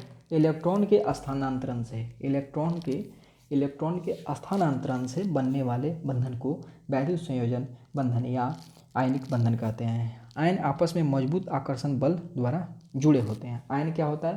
आयन जो होता है ना, आपस में मजबूत आकर्षण बल द्वारा जुड़े होते हैं। ये बंध अदिशात्मक होते हैं, ठीक है, इसके दिशा नहीं होता है। तो वैद्युत संयोजन बंध जो होता है ना, अदिशात्मक होते हैं, और इसमें इलेक्ट्रॉन स्थानांतरण के द्वारा वैद्युत संयोजन बंधन का निर्माण होता है, या आयनिक बंधन का इलेक्ट्रॉन के स्थानांतरण से, ठीक है। और यह अदिशात्मक होते हैं। जैसे कि उदाहरण में है कि NaCl यानी कि सोडियम क्लोराइड, NaCl में Na पॉजिटिव और क्लोराइड क्या है, निगेटिव होता है। Ca कैल्शियम ऑक्साइड, तो COO और O का डबल निगेटिव, ठीक है। और कॉपर CuSO4, ठीक है, CuSO4 जो होता है ना, तो कपल्स जो होता है ना, इसमें जो होता है ना कॉपर तांबा और SO2 जो होता है ना इसका डबल होता है, ठीक है, डबल नेगेटिव। क्या हो जाएगा? Double negative. तो ये इसके द्रव्यनांक को कथनांक उच्च होते हैं, ठीक है। तो आयनिक बंधन जो होता है ना या वैद्युत संयोजन बंधन के द्रव्यनांक और कथनांक जो होता है ना, ठीक है, वैद्युत संयोजन के द्रव्यनांक और कथनांक जो होता है ना दोनों उच्च होते हैं, ठीक है। तो हमने क्या पढ़ा कि NaCl का इलेक्ट्रॉन का हस्तांतरण ही क्या कहलाता है, ये और दिशात्मक होते हैं, वैद्युत संयोजन कहलाता है। उसके बाद में सहसंयोजन के बारे में पढ़ेंगे। सहसंयोजन क्या होता है? तो इलेक्ट्रॉन की साझेदारी से बनने वाले बंधन को हम सहसंयोजन करते हैं। देखिए सहसंयोजन यानी कि इलेक्ट्रॉन के साझेदारी से बनेगा, ठीक है, और इलेक्ट्रॉन के स्थानांतरण से बनेगा आपका आयनिक बंधन या वैद्युत संयोजन बंधन। वैद्युत संयोजन, विद्युत का संयोजन बंधन या आयनिक बंधन बनेगा इलेक्ट्रॉन के स्थानांतरण से, इलेक्ट्रॉन के साझेदारी से बनेगा। साझेदारी यानी कि सहसंयोजन बंध, ठीक है। ये 3 प्रकार के होते हैं। सहसंयोजन बंध जो होता है ना 3 प्रकार के होता है। एकल बॉन्ड सहसंयोजन बंध, द्विसहसंयोजन बंध तथा त्रिसहसंयोजन बंध। एकल सहसंयोजन बंधन में क्या होता है कि हाइड्रोजन और हाइड्रोजन, ठीक है, इसके जो होता है ना H2 हो जाएगा, H और H एक H मिला करके H2 हो जाएगा। ये क्या है? इलेक्ट्रॉन का हस्तांतरण है, ठीक है, सॉरी इलेक्ट्रॉन की साझेदारी। इसमें इलेक्ट्रॉन की साझेदारी दोनों में हुआ, ठीक है, दोनों में इलेक्ट्रॉन की साझेदारी जो होता है ना हुआ है, इलेक्ट्रॉन की दोनों साझेदारी होगा, साझेदारी के सहसंयोजन एकल बंध बना, ठीक है, H2 हो जाएगा हाइड्रोजन। द्विसहसंयोजन बंध में क्या होता है? ऑक्सीजन, ठीक है। द्विसहसंयोजन में क्या होता है? O, ठीक है। तो इसमें जो होता है ना 2 बराबर होगा यानी कि O2 होगा। सहसंयोजन बंध क्या है? ये द्विसहसंयोजन बंध है। त्रिसहसंयोजन में हो जाएगा N3, ठीक है, N3, ठीक है। तो N3 क्या हो जाएगा? या त्रिसहसंयोजन बंध है, ठीक है। N3 क्या है? या सहसंयोजन बंध है। इसके द्रव्यनांक का कथनांक जो होता है ना दोनों निम्न होते हैं, इसके बंधन दिशात्मक होते हैं, ठीक है। तो सहसंयोजन बंध जो होता है दिशात्मक होता है, ठीक है, और इस पर द्रव्यनांक कथनांक दोनों जो होता है निम्न होते हैं। अब उप सहसंयोजन बंध, उसके बाद में उप सहसंयोजन बंध कैसे बनता है? तो इलेक्ट्रॉन युग्म एक ही परमाणु में प्राप्त होता है। इलेक्ट्रॉन युग्म एक ही परमाणु में, तो उसे उप सहसंयोजन बंध कहेंगे। उप सहसंयोजक बंध किसे कहेंगे? जिसमें इलेक्ट्रॉन युग्म एक ही परमाणु में प्राप्त हो। इलेक्ट्रॉन प्रदान करने वाले को दाता और ग्रहण करने वाले को ग्राही कहते हैं। जो इलेक्ट्रॉन देता है उसे दाता कहेंगे, जो ग्रहण करेगा उसे ग्राही। जैसे कि NH3 अमोनिया प्लस HCl, तो NH3 में अमोनिया प्लस NH3 है, अमोनिया है और HCl है। तो इसमें उप संयोजन बंध में इलेक्ट्रॉन युग्म एक ही परमाणु में प्राप्त होता है। इसमें इलेक्ट्रॉन युग्म जो होता है ना कि इसमें Cl प्राप्त है, ठीक है। HCl में जो होता है ना इलेक्ट्रॉन इसमें आता है, H जो होता है ना NH3 आता है, NH4 हो जाएगा। NH3 में जो होता है ना NH4 और Cl अलग हो जाएगा, ठीक है, Cl। तो इसमें एक ही, तो इसे उप सहसंयोजन बंध कहेंगे। जिसमें एक ही में आपका परमाणु होता है, इलेक्ट्रॉन युग्म एक ही परमाणु में प्राप्त होता है, उप सहसंयोजन बंध कहेंगे, ठीक है। आगे देखते हैं इलेक्ट्रॉन की निर्जन जोड़ी क्या तात्पर्य है। इलेक्ट्रॉन की निर्जन जोड़ी से क्या तात्पर्य है? तो इलेक्ट्रॉन का ऐसा जोड़ा जो किसी बंधन बनने में भाग नहीं ले। इलेक्ट्रॉन का ऐसा जोड़ा जो लोन पेयर ऑफ इलेक्ट्रॉन्स, जो किसी बंधन में भाग नहीं ले। जैसे कि जल H2O के बनने में ऑक्सीजन परमाणु के पास 2 जोड़े इलेक्ट्रॉन शेष रह जाते हैं, ठीक है, समझे। ऑक्सीजन जो होता है ना, देखिए इलेक्ट्रॉन का ऐसा जोड़ा जो किसी बंध के बनने में भाग नहीं ले। जैसे कि जल H2O के बनने में ऑक्सीजन परमाणु के पास 2 जोड़े यानी कि 2 जोड़ा यानी कि 4 इलेक्ट्रॉन शेष रह जाते हैं, ठीक है। 2 जोड़ा क्या हो जाएगा? शेष रह जाते हैं, ठीक है। उसके बाद में आगे देखते हैं। आगे है सहसंयोजन यौगिक और उनकी आकृतियाँ। सहसंयोजन आकृति, सहसंयोजक यौगिक और उनकी आकृतियाँ। सहसंयोजक यौगिक ज्यामितीय आकार और बंधन, ठीक है। तो सहसंयोजक यौगिक कौन कौन से होता है? सल्फर हेक्साकोलाइड, सल्फर हेक्साकोलाइड अष्टफलकीय होता है, 90 डिग्री का कोण होता है। बंधन कोण कितना होता है? 90 डिग्री होता है। सल्फर हेक्साकोलाइड, सल्फर हेक्साकोलाइड क्या होता है? तो सल्फर हेक्साकोलाइड में जो होता है ना अष्टफलकीय होता है। हेक्सा है तो इसलिए अष्टफलकीय होता है, ठीक है, 90 डिग्री का कोण बनेगा। उसके बाद में है क्यूप्रोमियम आयाम। क्यूप्रोमियम जो होता है ना क्यूप्रामोनियम आयाम जो होता है ना वर्गाकार समतलीय होता है, वर्गाकार। क्यूप्रोमियम जो होता है ना क्यूप्रामोनियम अमोनिया के NH3 होता है, तो क्यूप्रामोनियम कि प्रामोनियम आयाम जो होता है ना, यह होता है वर्गाकार समतलीय होता है, 90 डिग्री का कोण बनता है, वर्गाकार समतलीय 90 degree. Hydrogen sulphide, hydrogen sulphide कैसा होता है, तो हाइड्रोजन सल्फाइड जो होता है H2S, हाइड्रोजन सल्फाइड जो होता है ना कोणीय होता है 92 डिग्री, ठीक है। हाइड्रोजन सल्फाइड कितना होता है H2S, हाइड्रोजन सल्फाइड जो होता है ना यह वर्ग कोणीय होता है 92 डिग्री। जल, जल जो होता है ना कोणीय होता है, जल भी क्या होता है कोणीय होता है 105 डिग्री। जल का कोणीय होता है, ज्यामितीय आकार का होगा कोणीय, और इसका बंधन कोण कितना होता है तो 105 डिग्री होता है जल का। फॉस्फिन, फॉस्फिन क्या होता है तो फॉस्फिन पिरामिडीय होता है। फॉस्फिन क्या होता है तो फॉस्फिन पिरामिड होता है 107.05 डिग्री, ठीक है, 107.05 डिग्री, सॉरी 107.5 डिग्री होता है फॉस्फिन का। फॉस्फिन पिरामिड होता है, फॉस्फिन क्या होता है पिरामिड होता है। अमोनिया, अमोनिया भी पिरामिड होता है 109 डिग्री, अमोनिया भी पिरामिड होता है 109 डिग्री, ठीक है। मीथेन, मीथेन क्या होता है चतुष्फलकीय होता है। मीथेन जो होता है ना, मीथेन जो होता है ना चतुष्फलकीय होता है। मीथेन कैसा होगा तो मीथेन जो होता है ना 4 कोणों का होगा, चतुष्फलकीय होता है, 109 डिग्री 28 मिनट, 109 डिग्री 28 मिनट होता है, ठीक है। कार्बन टेट्राक्लोराइड भी चतुष्फलकीय, मीथेन और कार्बन टेट्राक्लोराइड चतुष्फलकीय। मीथेन, मीथेन और कार्बन टेट्राक्लोराइड कितना होता है तो मीथेन और टेट्राक्लोराइड दोनों चतुष्फलकीय होते हैं और 109 डिग्री 28 मिनट कोण होता है, ठीक है। उसके बाद में है कि सल्फर डाइऑक्साइड SO2, SO2 होता है। सल्फर डाइऑक्साइड क्या होता है कोणीय होता है। सल्फर डाइऑक्साइड कैसा होगा तो सल्फर डाइऑक्साइड कोणीय होता है और 119.5 डिग्री, 119.5 डिग्री होता है सल्फर डाइऑक्साइड का। सल्फर डाइऑक्साइड कैसा होता है तो 119.5 डिग्री होता है सल्फर डाइऑक्साइड कोणीय। एथिलीन, एथिलीन जो होता है ना तलीय होता है, तलीय होता है, ठीक है। एथिलीन, एथिलीन तलीय होता है 120 डिग्री। एथिलीन कैसा होता है तो एथिलीन तलीय होता है 120 डिग्री। कार्बन डाइऑक्साइड एक रैखिक होता है और 180 डिग्री। कार्बन डाइऑक्साइड रैखिक होता है, एक रैखिक होता है कार्बन डाइऑक्साइड, और एसिटिलीन भी एक रैखिक होता है, दोनों का 180 डिग्री होता है, ठीक है। कार्बन डाइऑक्साइड और एसिटिलीन, कार्बन डाइऑक्साइड और एसिटिलीन जो होता है ना एक रैखिक होता है, 180 डिग्री होता है, ठीक है। एक बार फिर से देख लेते हैं, इसमें हमने क्या पढ़ा कि सल्फर हेक्साक्लोराइड जो होता है ना अष्टफलकीय होगा 90 डिग्री। क्यू प्रामोनियम जो होता है ना वर्गाकार समतली का होता है 90 डिग्री का होता है। हाइड्रोजन सल्फाइड कोणीय होता है 92 डिग्री। जल कोणीय 105 डिग्री। फॉस्फिन पिरामिड होता है 107.5 डिग्री। अमोनिया जो होता है ना पिरामिडीय होता है 109 डिग्री। मीथेन होता है चतुष्फलकीय 109 डिग्री 28 मिनट। कार्बन टेट्राक्लोराइड और मीथेन दोनों एक होता है चतुष्फलकीय 109 डिग्री 28 मिनट। सल्फर डाइऑक्साइड होता है कोणीय 119.5 डिग्री, ठीक है। उसके बाद में होता है सल्फर डाइऑक्साइड, सल्फर डाइऑक्साइड कोणीय होता है 119.5 डिग्री। एथिलीन होता है तलीय, एथिलीन कैसा होता है तो एथिलीन तलीय होता है 120 डिग्री होता है। कार्बन डाइऑक्साइड तथा एसिटिलीन, कार्बन डाइऑक्साइड तथा एसिटिलीन दोनों होता है एक रैखिक 180 डिग्री, ठीक है। वह यौगिक जिसमें सहसंयोजन और आयनिक दोनों बंधन बनते हैं, ठीक है। तो सहसंयोजक बंधक हमने देखा कि ये जिसमें इलेक्ट्रॉन के साझेदारी से बनेगा, और आयनिक बंधन जो होता है ना वह होता है वैद्युत संयोजक बंधन।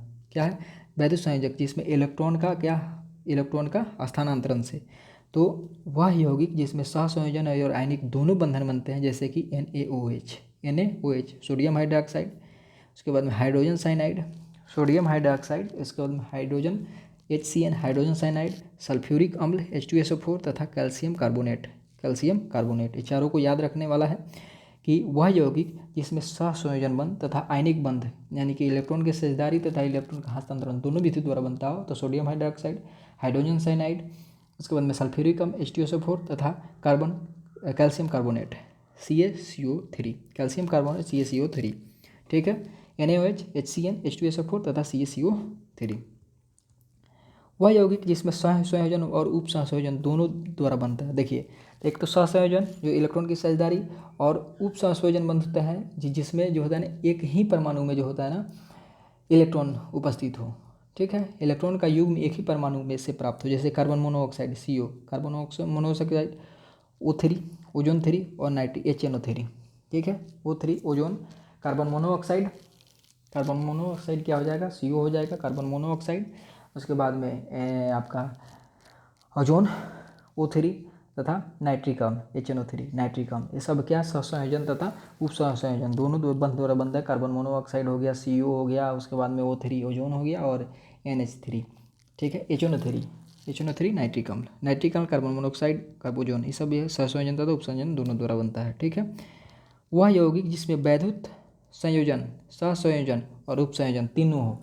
वैद्युत संयोजन यानी कि आयनिक बंधन, यानी कि इलेक्ट्रॉन के हस्तांतरण, साझेदारी, और एक ही उप सहसंयोजन का मतलब होता है एक ही परमाणु में इलेक्ट्रॉनों की से प्राप्त, यानी कि ammonium chloride NH4 ammonia Cl ammonium chloride तथा अमोनियम ब्रोमाइड, अमोनिया क्लोराइड तथा अमोनियम ब्रोमाइड हो जाएगा, ठीक है।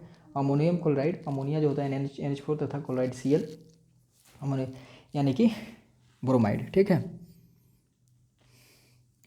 हाइड्रोजन ब्रोमाइड से मिलकर के बनेगा, ठीक है।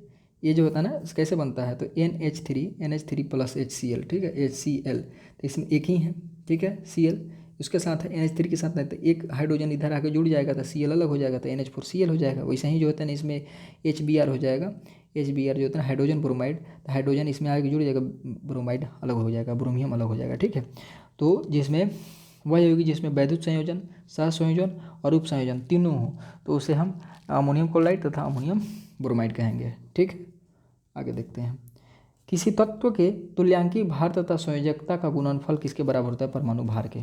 किसी तत्व के तुल्यांकी भार तथा संयोजकता का गुणनफल किसके बराबर होते हैं, तो परमाणु भार के बराबर होते हैं। तुल्यांकी भार क्या है, द्रव्यमान की वह मात्रा जो रेडॉक्स अभिक्रिया में 1 मोल इलेक्ट्रॉन से अभिक्रिया करता है। देखिए तुल्यांकी भार क्या होता है, तो द्रव्यमान का वह मात्रा, तुल्यांकी भार वो होता है कि द्रव्यमान की वह मात्रा जो रेडॉक्स अभिक्रिया में 1 मोल इलेक्ट्रॉन से अभिक्रिया करता है, जो रेडॉक्स अभिक्रिया में 1 मोल इलेक्ट्रॉन से अभिक्रिया करता है, ठीक है।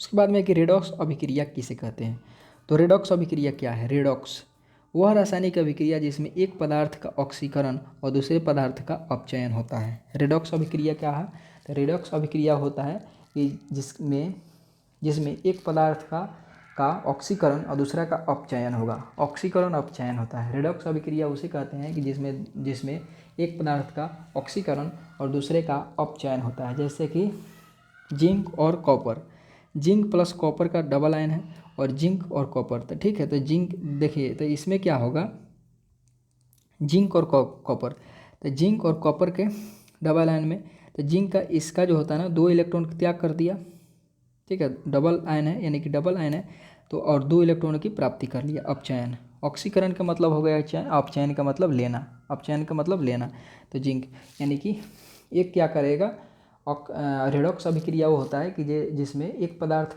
एक जो होता है ना प्रक्रिया में जो होता है ना, एक पदार्थ का ऑक्सीकरण करेगा यानी कि इलेक्ट्रॉन त्यागेगा, और दूसरा अपचयन करेगा यानी कि अपचयन का मतलब वह इलेक्ट्रॉन को लेगा।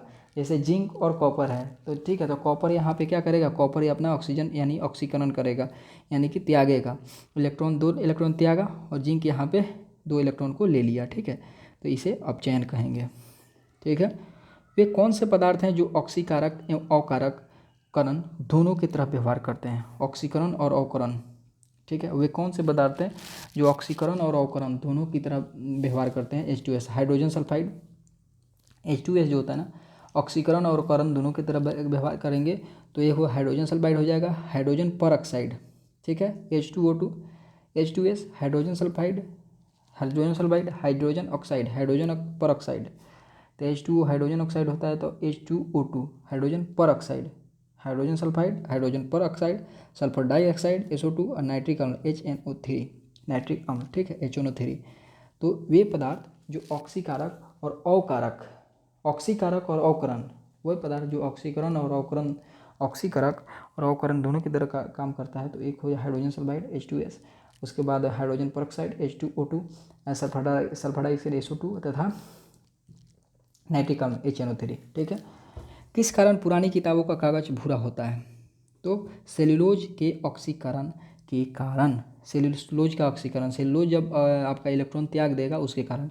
किस कारण पुरानी किताबों का कागज़ भूरा होता है, किस कारण पुरानी किताबों का कागज़ भूरा होता है, तो सेल्यूलोज के ऑक्सीकरण के कारण, ठीक है। ऑक्सीकरण और अपचयन में अंतर, ठीक है, ऑक्सीकरण व ऑक्सीकरण व अपचयन अभिक्रिया।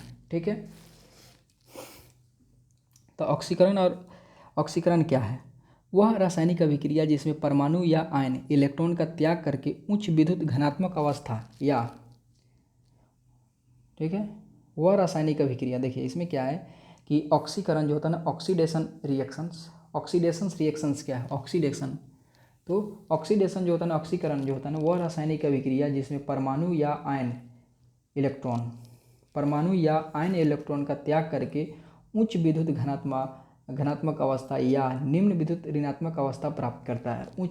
उच्च जो होता है ना उच्च घनात्मक अवस्था या निम्न ऋणात्मक अवस्था प्राप्त करता है, उसे हम क्या कहेंगे? ऑक्सीकरण अभिक्रिया कहेंगे। ठीक है, यानी कि ऑक्सीडेशन रिएक्शन कहेंगे। जैसे कि ऑक्सीजन जो होता है ना, और ओजोन 3, ठीक है, इसके उदाहरण O2 और O3 है, ऑक्सीजन और ओजोन है। और अपचयन या अवकरण, ठीक है, रिडक्शन हो जाएगा। ठीक है, रिडक्शन क्या है? ठीक है, तो हमने पढ़ा ऑक्सीडेशन और रिडक्शंस। तो रिडक्शन क्या है? अपचयन, वह रासायनिक अभिक्रिया जिसमें परमाणु या आयन इलेक्ट्रॉन ग्रहण करके निम्न विद्युत घनात्मक अवस्था देखिए इसमें जो क्या है कि यह अवस्था में जो होता है ना, परमाणु या आयन इलेक्ट्रॉन का ग्रहण करके, इसमें जो होता है ना अपचयन में या अपकरण में जो होता है ना, इलेक्ट्रॉन का ग्रहण करके निम्न विद्युत घनात्मकता अथवा उच्च विद्युत ऋणात्मकता अवस्था प्राप्त करता है। ठीक है, जब इलेक्ट्रॉन को ग्रहण करेगा तो उच्च ऋणात्मकता अवस्था होगा और निम्न धनात्मक अवस्था होगा। जैसे कि हाइड्रोजन H2 और हाइड्रोजन सल्फाइड H2S। ठीक है, ये सब क्या है? तो ये हमारे अपचयन या अवकरण है। ठीक है, हमने आज का सेशन यहीं तक